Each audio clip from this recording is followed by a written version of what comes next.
نحمدہ و نصلی علی رسولہ الکریم، اما بعد۔ حضرت خضر علیہ السلام کا ایک واقعہ۔ ایک مرتبہ حضرت خضر علیہ السلام دریا کے کنارے بیٹھے تھے، اتنے میں کسی سائل نے آ کر ان سے سوال کیا کہ میں آپ سے اللہ کے واسطے سوال کرتا ہوں، مجھے عنایت فرمائیے۔ یہ سن کر حضرت خضر علیہ السلام پر بے ہوشی طاری ہو گئی۔ جب کچھ ہوش ہوا تو فرمانے لگے، بھائی میں تو صرف اپنی جان اور مال کا مالک ہوں، تم نے مجھ سے اللہ کے واسطے سوال کیا ہے، لہٰذا میں نے اپنی جان اور ذات تمہارے حوالے کر دی، تم جس طرح چاہو اس کو استعمال میں لاؤ، بازار میں فروخت کر کے اس کی قیمت سے فائدہ اٹھاؤ۔ چنانچہ سائل ان کو بازار لے گیا اور ایک شخص ساہمہ بن ارقم کے ہاتھ حضرت خضر علیہ السلام کو فروخت کر دیا۔ یہ خریدار ان کو اپنے گھر لے گیا اور اس کا ایک باغ تھا۔ چنانچہ ساہمہ بن ارقم نے حضرت خضر علیہ السلام کو ایک کدال دے کر کہا کہ اس سامنے والے پہاڑ جو 3 مربع میل رقبہ میں واقع تھا، اس کی مٹی کاٹ کاٹ کر باغ میں ڈالتے رہیں۔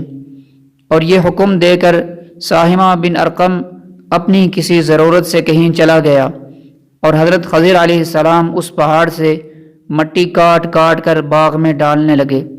جب ساہمہ بن ارقم واپس آیا تو اس نے گھر والوں سے پوچھا، کیا تم نے غلام کو کھانا بھی کھلایا ہے یا نہیں؟ تو گھر والوں نے جواب دیا کہ ہمیں معلوم نہیں کہ غلام کہاں ہے۔ یہ سن کر جب ساہمہ بن ارقم خود کھانا لے کر باغ میں آیا تو اس نے دیکھا کہ وہ غلام یعنی حضرت خضر علیہ السلام تمام پہاڑ کی مٹی کاٹ کر ڈال چکے تھے اور اپنے کام سے فارغ ہو کر اپنے مولا حقیقی کی عبادت میں مصروف تھے۔ یہ دیکھ کر ساہمہ بن ارقم کو بڑا تعجب ہوا اور اس نے دریافت کیا، یہ تو بتائیے کہ آپ کون ہیں؟ یہ بات سن کر حضرت خضر علیہ السلام پر کچھ بے ہوشی سی طاری ہو گئی اور پھر افاقہ ہوا تو انہوں نے فرمایا کہ بھائی میں خضر ہوں، جس کو سن کر ساہمہ کے ہوش اڑ گئے کہ تو نے یہ کیا کر دیا، ان کو غلام بنا کر ایسے کام میں لگا دیا، یہ تو انتہائی گستاخی ہوئی۔ پھر ہوش آنے پر ساہمہ نے توبہ کی اور پروردگار سے عذر خواہی کے ساتھ حضرت خضر علیہ السلام کو آزاد کر دیا اور جناب باری تعالیٰ میں عرض کیا کہ الہ العالمین مجھ سے اس کا مواخذہ نہ فرمائیے، کیونکہ میں ان کو جانتا نہیں تھا۔ اس کے بعد حضرت خضر علیہ السلام نے دعا فرمائی اور سجدہ شکر بجا لائے کہ اے میرے پروردگار، میں تیرے ہی حق میں غلام بنا اور تیرے ہی حق میں آزاد ہوا، اس پر تیرا شکر گزار ہوں۔ اس کے بعد واپسی کی اجازت لے کر جب دربار میں واپس آئے تو دیکھا ایک شخص کھڑا دعا مانگ رہا ہے کہ اے میرے رب، حضرت خضر علیہ السلام کو غلامی سے رہائی عطا فرما دے اور ان کی توبہ قبول فرما لے۔ حضرت خضر علیہ السلام نے یہ دیکھ کر اس شخص سے دریافت کیا کہ آخر تو کون ہے؟ تو اس شخص نے کہا، میں تو شاذون ہوں، آپ کون ہیں؟ انہوں نے فرمایا کہ میں خضر ہوں۔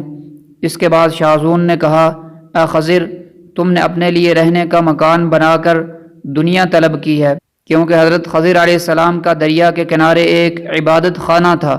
بس یہ سن کر وہ فوراً میدان میں نکل آئے اور وہیں اللہ کی عبادت میں مصروف ہو گئے۔ اس کے بعد حضرت خضر علیہ السلام نے اسی جگہ ایک درخت لگایا اور اس کے سائے میں عبادت شروع کی تو آواز آئی، اے خضر، جب تم نے درخت کے سائے میں سجدہ کیا تو تم نے دنیا کو آخرت پر ترجیح دی۔ مجھے اپنی عزت اور جلال کی قسم، مجھے دنیا کی محبت میں رضامندی نہیں ہے۔ اس کے بعد حضرت خضر علیہ السلام نے شاذون فرشتہ سے کہا، اے شاذون، دعا کرو، اللہ تعالیٰ میری توبہ قبول فرما لے۔ چنانچہ شاذون نے دعا کی اور اللہ تعالیٰ نے شاذون فرشتہ کی دعا کی برکت سے حضرت خضر علیہ السلام کی توبہ کو قبول فرما لیا۔ اس واقعے سے ہمیں یہ سبق ملتا ہے کہ خدا کے برگزیدہ بندے اس حالت میں راضی رہتے ہیں جو اللہ تعالیٰ کو منظور ہو۔ بے شک ہماری فلاح اور کامیابی بھی اسی میں ہے کہ ہم زندگی کے ہر آنے والے موڑ میں، ہر اونچ اور نیچ میں، ہر پیچ و خم میں ہم راضی برضا رہیں، اللہ تعالیٰ کی چاہت کو سامنے رکھ کر زندگی گزاریں۔ دعا ہے اللہ تعالیٰ ہمیں اس واقعے سے سبق حاصل کر کے نیک بننے کی توفیق عطا فرمائے۔ سبحانک اللہم و بحمدک نشہد ان لا الہ الا انت نستغفرک و نتوب الیک۔ یا مکہ یا مکہ یا حرما اشجانا نلت عیزا وطبت مکانا وطبت مکانا الشوق